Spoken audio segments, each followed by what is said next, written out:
What's going on, people? We are Tottenham TV here, back here for another video for you guys. We've got another 11 to bring to you guys, and today we are going through the ENIC out 11, and it was actually very hard to put this together because there were so many players to pick from. There are so many players to pick from, and basically the criteria for this video, the criteria for this 11 is the players that we were in talks with, where ENIC or Daniel Levy outsmarted himself out of the deal, basically, where it was all to get over the line, but Daniel Levy went back with different sort of negotiations, and basically we're pointing out his brilliant negotiation skills in getting these players over the line, basically. Yeah, basically it's a bunch of players who we could have easily got, we could have afforded if we spent an extra few million or pushed Spur a tiny bit, but ultimately ENIC and Levy decided all pretty much every time against it, and so it's not exact. So is it, for example, the Luis Suarez deal is not included in this one because it was the Tottenham scouts who were the ones who prevented this deal, not exactly Levy. So it's a certain criteria where ENIC will, for us, ENIC were more at fault for this deal not going through than anything else. All right, well, let's get into it. We are going for a 4-4-2 diamond formation with the diamond midfielders CDM and a CAM. Let's start in goal because this was actually the hardest one to pick because we actually haven't had that many goalkeepers fall through the net. Yeah, because you think about the goalkeepers had in the past, like Paul Robinson, he was there for a while, and he was one of our first choice. Then we had Gomez, who we signed pretty sharpishly in early in that summer. Then we had Lloris, which was there for a long time. So we haven't really had a keeper that we've gone for and then always gone for a lesser option. We've gone with Carlos Idris Khamenei, who we agreed a deal for just before we signed Gomez for $4.5 million. But apparently, once discussing his wages, Levy decided against the deal and pulled out, and we ended up spending $8 million on Aurelio Gomez. So that was the deal for Carlos Idris Khamenei, who was a very good keeper at the time for Espanyol, up and coming African keeper. Didn't go on to maybe like the best keeper in the world, but he was a very solid keeper. And we weren't spoiled for choice in this option, so it was probably the weakest area of the 11, but that's what we've gone for. Yeah, and in terms of who we went for instead, in terms of Aurelio Gomez, I think Gomez was very hot and cold at Tottenham, but I think that season, that one more season, like freezing and boiling, I would say. Yeah, not wrong about that. But that season, where we actually made top four, he was unbelievable, absolutely unbelievable. So on his day, I think we might have gone for the right choice there. Potentially, yeah. All right, well, let's move on to right back. And for right back, we have gone for Ricardo Pereira. Yeah, so Tottenham reportedly were eyeing up Ricardo Pereira when we were looking for alternatives after selling Kyle Walker back in 2017. And apparently we looked at Porto's Ricardo Pereira, who was our first choice, and they were demanding, I think at the time, 23 million. And apparently we balked at that price. We'd said it was too expensive, and we didn't want to pay for him. He ended up joining Leicester a year later for a similar fee. We ended up going for Serge Aurier for a similar price as well, and that ultimately hasn't paid off. And Ricardo Pereira, in the same summer we got Aurier, yeah. And despite the fact that Pereira's had a few injury issues at Leicester, he's been very, very solid whenever he's been on the pitch, and he's a very good right back, and we would have been much better off going for Pereira at the time. And I don't know why we balked to that price at the time. Yeah, it doesn't make sense to me, and I think that when you compare the two right backs right now of how they've done in the Premier League, I think you can't really. I think Pereira's been much a better player. Much better. He's a really solid right back. It's a shame injuries have affected him, but he's really great. And that's another one that I think we made a massive error on because we could have had him. It was in our grasp, but we balked at the price.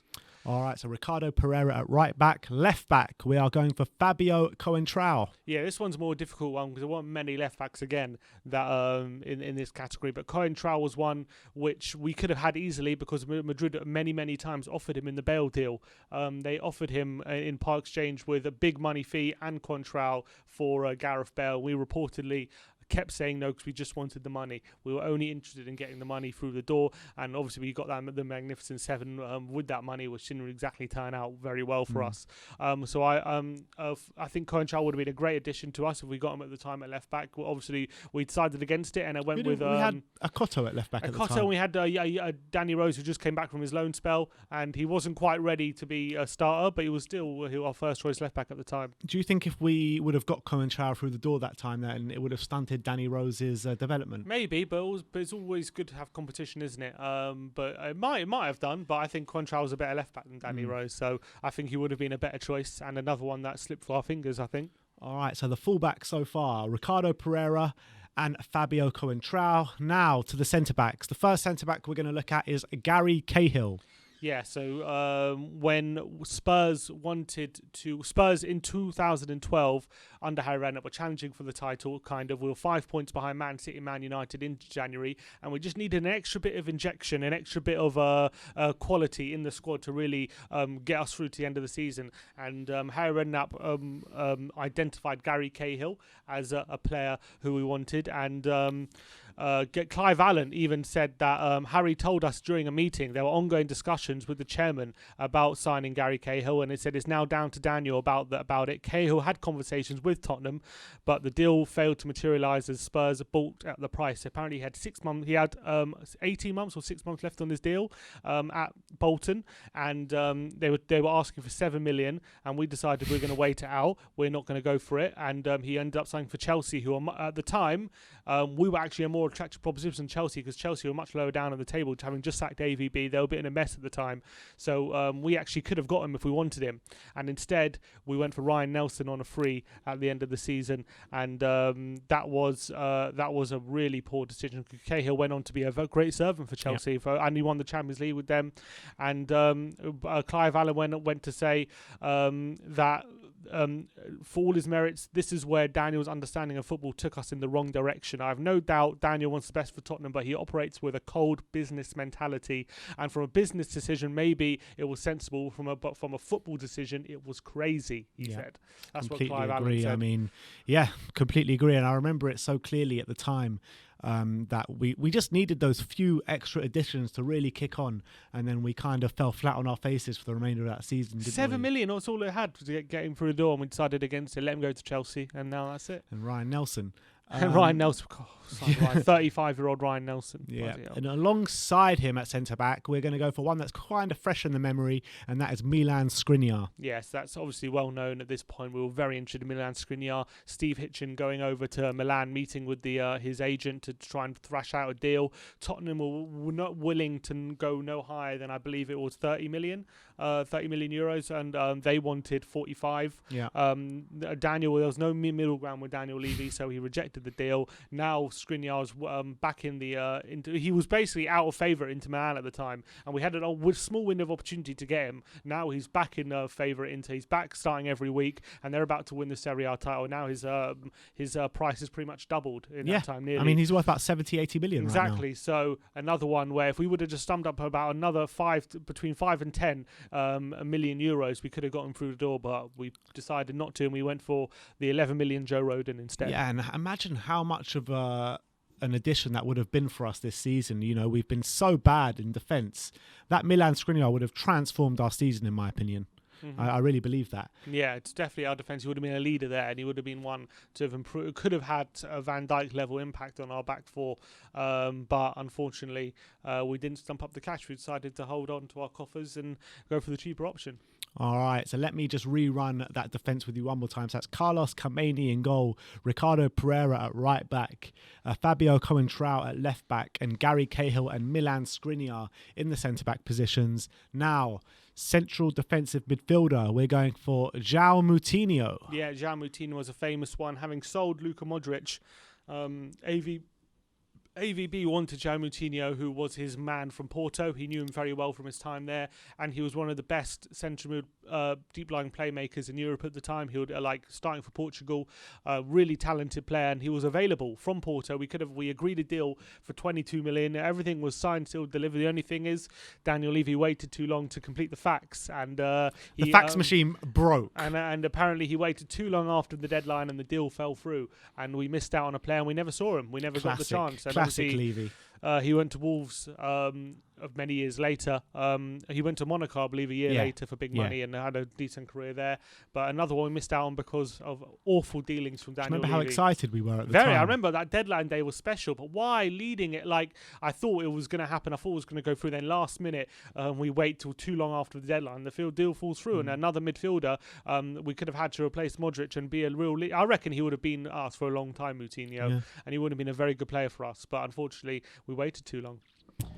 Classic Daniel. Let's move over to the left-hand side of the midfield, and we are going to go for a famous one in Jack Grealish. Yeah, everyone knows the story of Jack Grealish. Part of that summer where we famously signed no players whatsoever. The only player we were seriously in for was Jack Grealish at the time. And Aston Villa at the time were under an ownership was really struggling for money. They were really struggling to get the cash in, and they needed to sell some of their assets. They were desperate to offload and get some quick money in. And one of their players, obviously Jack Grealish, was performing very well in the Championship at the time, and he was obviously their star player. But he was available for a cut price fee because of how desperate they were for the cash.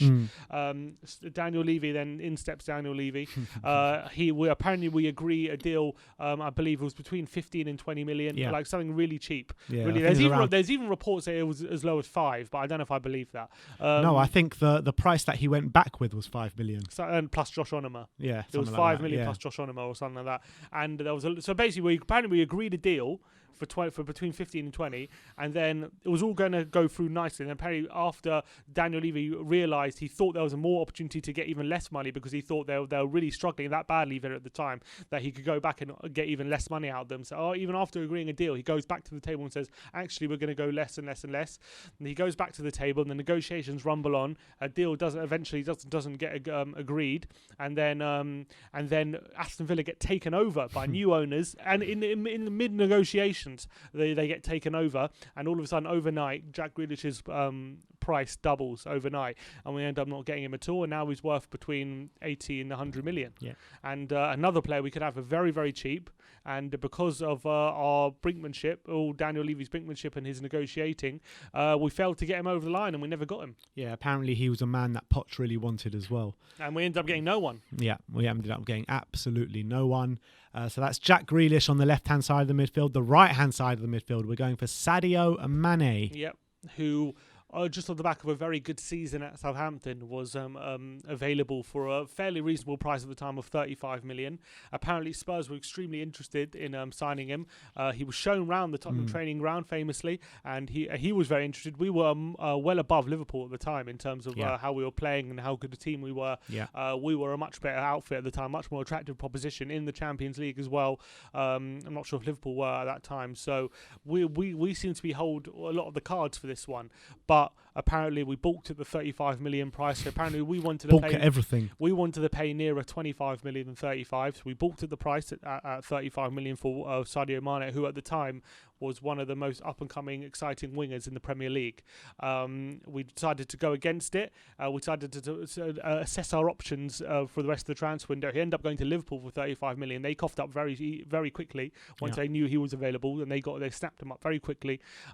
So we decided against it, and we ended up panic buying Moussa Sissoko for 5 million less right at the end of the window. The last deal. Imagine having a signing of Moussa Sissoko ahead of Sadio Mane for 5 million on the wing. For the sake of 5 million, we decided to go for Sissoko over Mane. That was such a panic last day of the window. Such a panic. And I still can't believe that's the decision he made, to go for Sissoko for 30 rather than Mane for 35. I mean, ridiculous. Imagine a front three at the time of Son, Mane and Kane, with backing up with Dele and Eriksen.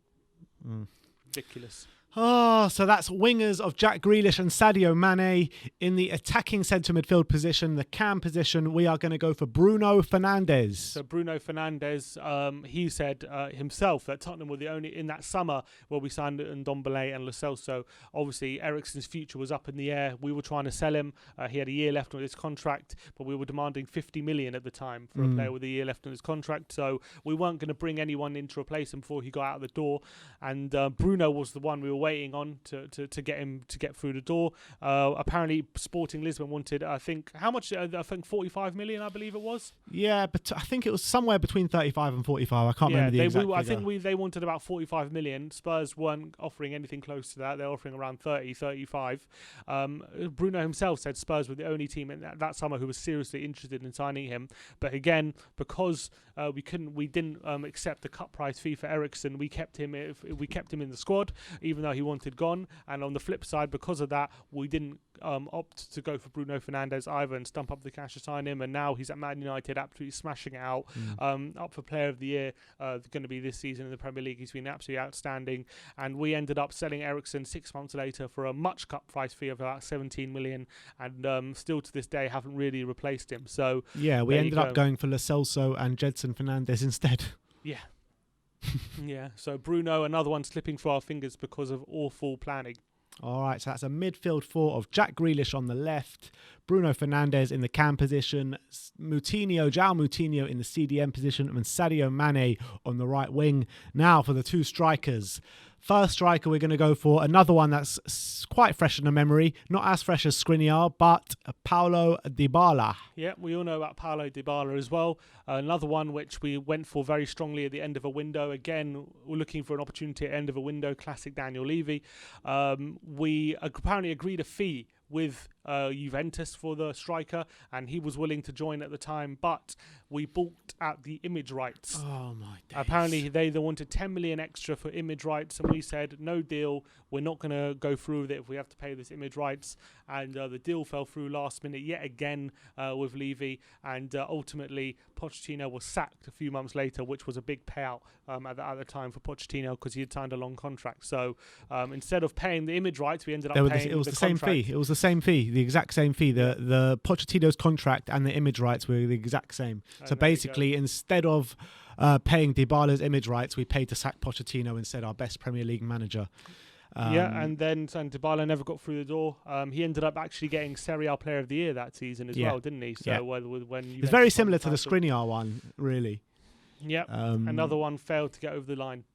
All right, and the last of the starting 11, alongside Paulo Dybala, we are going for Carlos Tevez. Yep, the story of Carlos Tevez, further from what Clive Allen was saying about Gary Cahill, I'll read what he says about Carlos Tevez. He said, Harry told us during a meeting that there were ongoing discussions with the chairman to sign Carlos Tevez from City.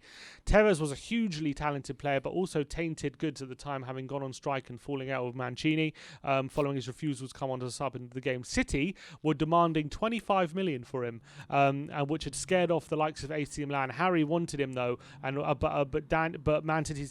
but Daniel Levy was exploring either a permanent or a possible loan deal. Obviously, he wanted a loan deal, knowing Daniel Levy.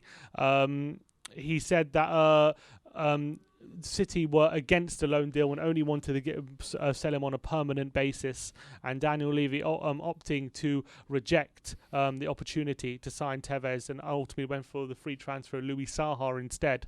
And Clive Allen went on to say, some transfers ask clubs to take an economic leap of faith. The financial logic may be questionable, but the football reasoning is sound. If you can afford Tevez, you sign Tevez. Almost any manager in the world will tell you that. Opting against signing Tevez and Cahill was sensible business, but a crazy footballing decision. And that's what Clive Allen had to say on our deal not to get Carlos Tevez and opting for the free transfer of a 33-year-old Louis Saha instead. So we could have had Tevez for a modest fee of 25 million at the time, which is, for a striker of Tevez's quality, is a no-brainer. Yeah, and I imagine him and Harry Redknapp really would have gotten well together. I really believe that. But look, it wasn't to be. So let me just read out that starting 11 one more time. That's Carlos Carvany in goal, Ricardo Pereira right back, Fabio Coentrau at left back. That is Gary Cahill and Milan Skriniar in the centre-back positions. Mane on the right, Grealish on the left, Zhao Moutinho in the CDM position with Bruno Fernandez in the cam position with Tevez and Paulo Dybala up top. Now for a few notable mentions for the bench. Sado Berahino. He was one who we desperately needed a striker that summer. Obviously, but I think we ended up going for Heung-min Son in the end, which is not the worst thing. But Berahino on deadline day as well, another one which we were very nearly going for. I think they wanted about 20 million. We were only willing to offer like 17 million or something, and we wouldn't go the extra mile to get him through the door. And another one where it actually had a big effect on his career. Berahino. Yeah, his career went down the pan after that. Yeah, and I believe it was because of that bad feeling he got towards the West Brom ownership. He really wanted to join Tottenham, and Tottenham wouldn't spend that extra few million, and he could have been a very good option as a backup striker that season. And actually, that was one of the missing pieces that season. There was someone, an alternative to Harry Kane, and we could have got Berahino for an extra few million, but again, we balked, and it affected his career badly. A few other mentions. This one was a saga that lasted about 2 or 3 years, I remember, in Leandro Damiel. Yeah. And there was a massive joke just revolving around that, wasn't there? We're still in from apparently. Yeah. We're still in from apparently. Yeah, it was just one of those where we just perennially interested in him and talks apparently about whether he would sign or not. But ultimately, every time we balked to whatever price they offered. It was like that 3 windows in a row we were in for him. Yeah. But I never materialised. But I think in hindsight that might have been a good thing because he didn't turn out to be a great striker. Yeah, a few of them were probably a good thing, and the next one may be a good thing as well. And Stuart Downing. Downing, he did well at Villa, but other than that, he didn't do that great. Yeah, but I don't think he was a player that we should have been excited about, Stuart Downing. Yeah. I just think Downing, another one where we were very interested in, another one which we couldn't get over the line after many Mm. negotiations, and he ended up going to Aston Villa and then Liverpool. Yeah. Edinson Carvany. And Cahill. There's a double deal, that one. Edinson Carvany and Simon Kier. Yeah. So the Palermo, this is a very interesting story. Apparently, the Palermo chairman comes out very randomly and says that Tottenham are in talks with Palermo for these 2 players, and he says that they've actually agreed a deal. Tottenham have agreed a deal for these 2 players for 28 million in a double deal, which, if you think about it now, was a steal for a young Cavani in his prime, and Simon Kier, who's gone on to have a very good career at centre back as well. But apparently Tottenham came out and very quick to deny that they had agreed a deal, even though it was pretty much there for us to do, and I think that cost us in the long term because he obviously they both went on to have very good careers, and Cavani would have been a striker for us for a very long time. Look what he's done in his career, Cavani, one of the best strikers in Europe. So I think that's another one we could have got it over the line, but we decided against it. And another one I'm going to mention 2 at the same time, and that is Musacchio and Schneiderlin. Yeah, Musacchio and Schneiderlin. That's another one. Pochettino wanted them both when he first joined Tottenham. He was very insistent those were his first choice. Musacchio was going to cost 25 million, and so was Schneiderlin, which was a bit of an expensive outlay. But considering we'd sold a lot of the players from the Magnificent Seven, we had a bit of money maybe to play with. So we probably could have pushed about again for Pochettino, but we decided against those 2 and went for the cheaper options of Fazio and Stambouli, which probably cost about 20 million. No, not 20, probably 13 million. I think Stambouli was 5 million and Fazio was 8 million. So that was about 13 million and a double deal as opposed to the 50. Yeah, he's a centre-back now, Stambouli. Is he? Yeah. So both massive flops as well. And Schneiderlin, obviously, Pochettino knew him very well from his time at Southampton. Yeah. He started in the Southampton team, so he knew exactly how to deal with him. And Musacchio was a centre-back, Argentine centre-back from Villarreal, a bit more of a mobile centre-back. So to be fair, neither of them kind of kicked on after that in their career, did they? Schneiderlin went to Man U, but didn't really do much there. Yeah, he flopped at Man United. But I think if he would have played under Pochettino again, I reckon he could have been a big success for Tottenham, in my opinion. Moussa Dembele, obviously not the Moussa Dembele that we had, but the one he was at Celtic at the time. Yeah, and he was one where we were desperate for a backup striker at the time, and Tottenham actually agreed a deal for Moussa Dembele in January. I can't remember which January it was. I think it was 2015. We agreed a deal for him. Was it when we didn't sign a player? I think it was that summer, yeah. I think it was in January, and we agreed a deal for him.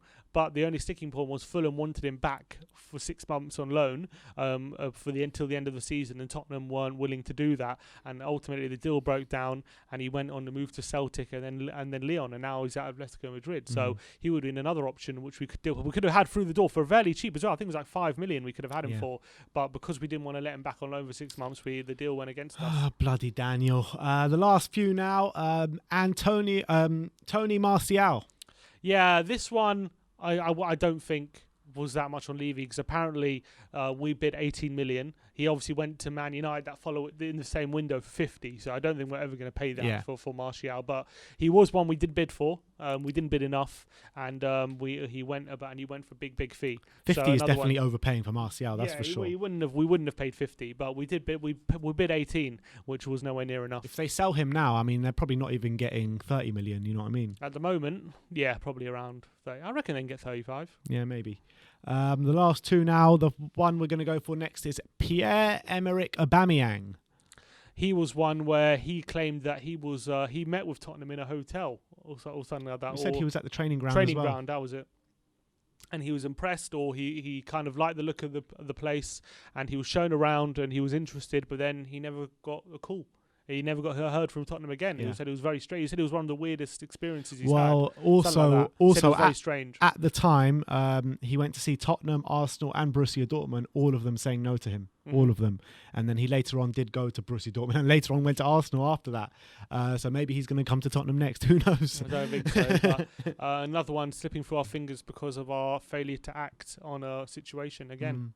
And the last but not least, we're going to go for Fernando Morientes. Quite a squad this one is. But yeah, Fernando Morientes, Tottenham reportedly, this is according to the Real Madrid, who was it, the executive. He said basically he agreed a deal with Daniel Levy for about 10 million. Yeah, the Real Madrid, one of the Real Madrid executives, yeah. Yeah, he said he'd agreed a deal with Daniel Levy for about 10 million for Fernando Morientes. It was all set to sign, and apparently Daniel Levy came back to him last minute and asked if he could pay the deal over 10 years, to stretch out the deal over 10 years. And he was so taken aback by it that he hung up the phone immediately and refused to deal with him. And Morientes obviously never joined Tottenham in the end. And went on to be at Monaco, and obviously he was at Real Madrid for a long time, but never donned the white shirt of Tottenham because Levy refused to pay. If that signing happened at the time, what a marquee signing that would have been, because that was in 2002 or something. It was under Glenn Hoddle, and we were a poor outfit at the side at the time, and to get someone like Morientes would have been probably equivalent or just a bit under of when we signed Klinsmann. Pretty much. That's what it would have been like. But anyway, all these players, it wasn't to be, but thank you, ENIC. Thank you, Daniel Levy, for getting these deals over the line for us. But that is your squad, and what a number of players there. What talent there is in that squad. A lot of them. What talent. A lot of stuff we've missed out on. How many trophies do you reckon we would have won if we would have got 10% of those players in? I'm not sure. A lot of those trophies, probably a lot of trophies if we got a few of those players in, and unfortunately every time we failed to get them over the line, and a lot of them were very, very achievable. If we just pushed about out a bit. The majority of them were, the deal was done. We just couldn't get them over the line. Yeah. Because Levy just refuses to have any Because Levy goes back on his deal and go, now let's pay you over 10 years. Oh, we agreed 50 million deal. Oh, I'm going to pay you 5 million plus Josh Onoma. The majority is because of that kind of stuff. And look, if there's anyone you think we've missed out on, or anyone who should be in the 11, let us know in the comment section below. We're very interested to know all your thoughts, and whether are we being too harsh and blaming ENIC, or do you think that they are all to blame for not getting these signings over the line? Let us know in the comment section below. All right, so that is our ENIC 11 and ENIC squad ENIC out squad. A lot of great talent there, but let us know in the comment section below any thoughts you have regarding that 11. Like, subscribe and comment, and as always, come on you Spurs.